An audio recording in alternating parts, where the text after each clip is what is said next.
Hey everybody, Zeal Brothers here once again. And this one in reaction to Aaron Rodgers getting the COVID virus. And so as many of you guys know, a lot of people thought Aaron Rodgers had the vaccine. He didn't. He got COVID and now he's going to be out for 10 days, which means he'll miss the upcoming game against the Chiefs. And a lot of people are attacking him for not getting getting the vaccine and then getting the virus and jeopardizing his team, etc. And one of the ones who was somewhat critical, and I have to give him some credit because Dan Wessel was one of the writers for the Yahoo Sports. And Dan Wessel is a careful writer. I often disagree with him, but he is not, he's not going out there just basically shooting a machine gun of ignorance. But he does still have some ignorance. And his piece was one of the ones that to me was one of the more thoughtful critiques of Aaron Rodgers. And so I wanted to delve into it a little bit because in his piece, he is lauding Aaron Rodgers because Aaron Rodgers went on the Pat McAfee show. And for many of you guys who don't know, Aaron Rodgers does not talk to a lot of people in the media for good reason. And he doesn't talk to a lot of people in the media, but he goes on this podcast every week and he is just unfiltered there. And so a lot of people, when they talk about Aaron Rodgers, they have to go to this show to see the truth. And Aaron Rodgers went on this show after this big news dropped about him getting the virus and not being vaccinated, etc. And he went on that show and he said that the woke crowd is trying to cancel him. And he just was talking about how he was in their crosshairs. And Dan Wessel reacted to that because Dan Wessel, you could tell by his piece that he's more of a feeling that, Aaron Rodgers should have got vaccinated and that he misled people. But he critiques Aaron Rodgers for saying the woke crowd is trying to cancel him. And the reason he didn't like that because he felt it was Aaron Rodgers calling names. And this is a reason. Now let's just talk about the smaller issue, and then I'm going to launch off to a bigger issue. The smaller issue here is that Dan Wessel does not like that Aaron Rodgers called him and others woke. And the reason he doesn't like it is because he knows he's one of those people. And a lot of the media are those people. The media is the one who can play cancel culture. Now, Dan Wessel in his piece, he tried to say both sides of the aisle play cancel culture. And that's not true.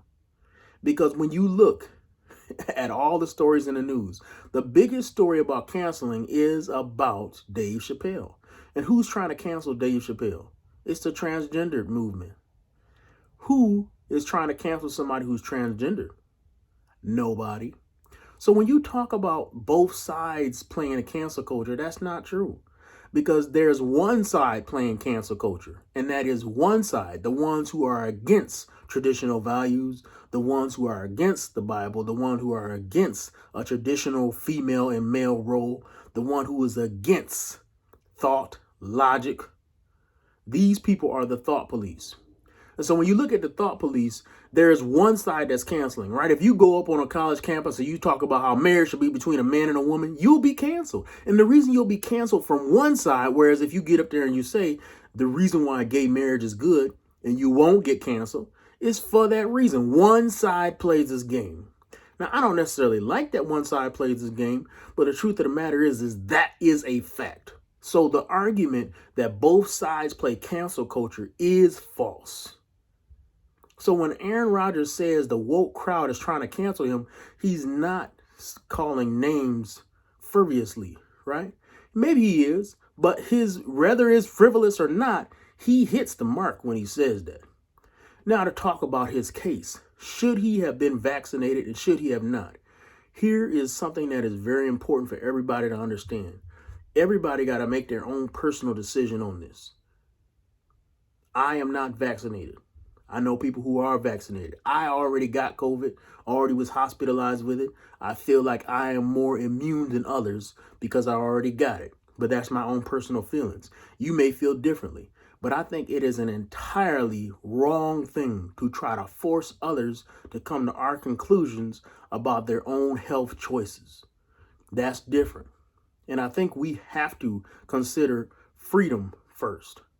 Everybody is ignoring the idea of freedom. What is freedom? Freedom is the ability to make a decision I don't like.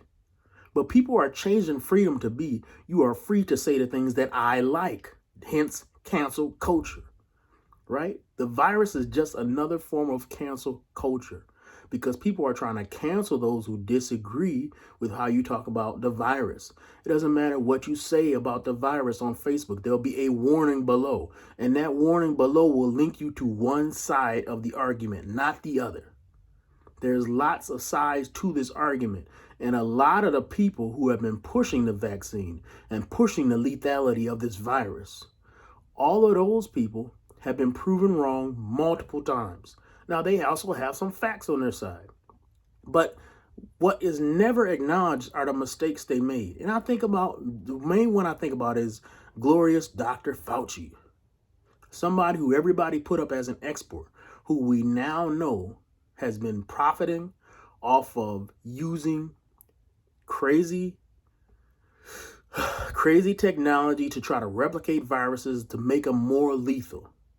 And because that study that he was doing, that research that he was doing was so dangerous, it wasn't allowed to be done in the United States. So he snuck and used United States funds to fund labs in China to do that.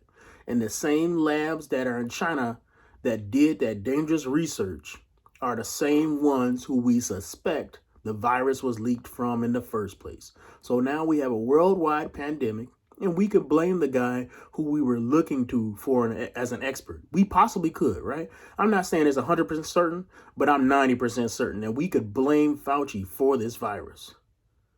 So that's not the story, though. The story is right-wing Christians are the ones who are against this vaccine because they're so stupid they can't make their own decisions. So we got to force their companies and force everybody to do what's in their best interests. And we don't care what they personally say. We will make them. And not only will we make them, we're going to make this virus good for kids too. And we're going to make them take it too. And this is the narrative that the media is pushing. And anybody who doesn't push that narrative will eventually be pushed to be canceled.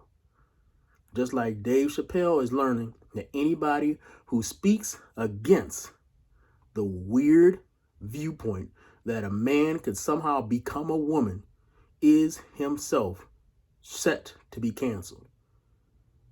It doesn't matter how contradictory the arguments they make are. If you point out that contradiction, it's you who are the problem, not them.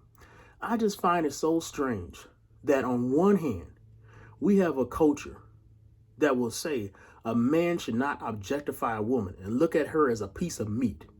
But then later on, tell another man that if he attaches or detaches pieces of meat from his body, he will then be able to call himself a woman. On one hand, we have a culture that would say sexualizing women is something that men shouldn't do.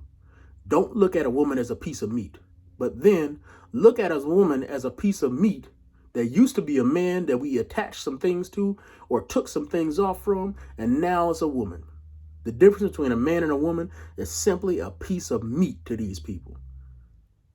Now, for me, a woman is a lot more than that. For me, a woman is a mindset. To me, a woman is the ability to give birth. To me, a woman is a chromosome, right? The Y chromosome. Or, I'm sorry, not the Y, but the XX chromosome. To me, that's the difference between a man and a woman. It's a lot more than just pieces of meat. Based on that logic, I could cease to be a man if I had an accident and I lost my sexual organ. I would stop being a man. But I don't think that's all that it takes to be a man. I think the concept of what a man is way bigger than the pieces of meat that I have attached to my body. But that's the culture that we argue against. And articulating that argument could get me canceled, could get me fired. And so be it, right? I'm ready to pay that cost. But when you look at the media, and this is the larger point that I'm starting to climb to, and that is this: you can't trust the media. You can't trust the media. And the reason that you can't trust them is because they have an agenda. Even when they try to be neutral, when they try to be careful, their intentions you can see because they're so blatant. Even ones who try to be careful, they're stooped in it. They can't see it. They think they've hit their agenda, but you can see it. And so I'm going to put a link to the Dan Wessel piece in the description. And I want you guys to keep on supporting the Zeal Brothers. We're going to keep on saying the truth, whether people try to cancel us or not. Keep on following us and keep on seeing more and more of our videos as we go on. Thank you, guys.